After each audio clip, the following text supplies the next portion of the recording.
زي ما عودناكم محتوانا معاكم هيبقى دايما عن اللايف كوتش والطرق التواصل الروحي.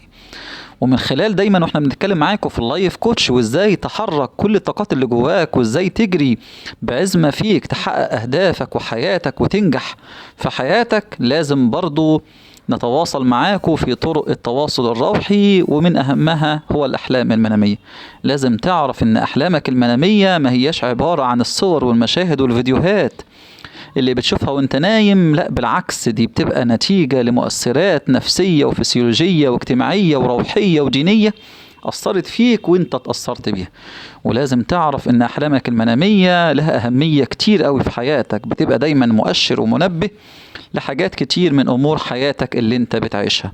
يعني أحلامك المنامية مش لازم تعيش على وهمها بالكلية وتقفل حياتك عليها، ولا مطلوب منك انك تهملها بالكلية. بالعكس، كل المطلوب منك انك تكون على قدر من فهم احلامك المنامية، وبالتالي تقدر تعرف حاجات كتير من العالم اللي دايما غايب عنك، وتفتح عينك على صور كتير كانت في يوم من الأيام خفية عنك وما انتش فاهم معناها.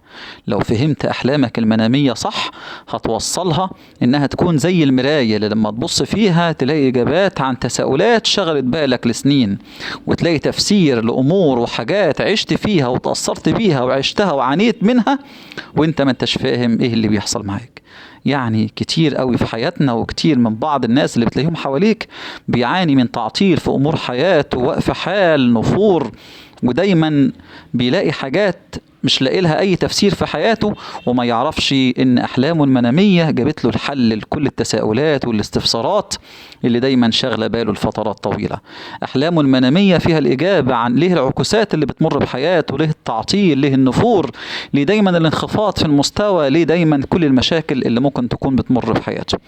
هنا مع بعض هنبدأ نشرح في كل الحلقات اللي جاية فهم أحلامك المنامية، اللي من خلالها تعرف إيه الرسالة اللي جاية لك في حلمك المنامي، وهل في تبشير لبشرة خير ولا لأ، أو تحذير من أي مشكلة حواليك، أو أي تفسير لمشكلة أنت بتمر بيها، وإيه الإجابة عن التساؤلات اللي سألت نفسك بيها كتير وما لقيتش دايما إجابة. هتعرف معانا أن أحلامك المنامية لما تقف على تفسيرها هتلاقي إجابات عن حاجات كتير جدا.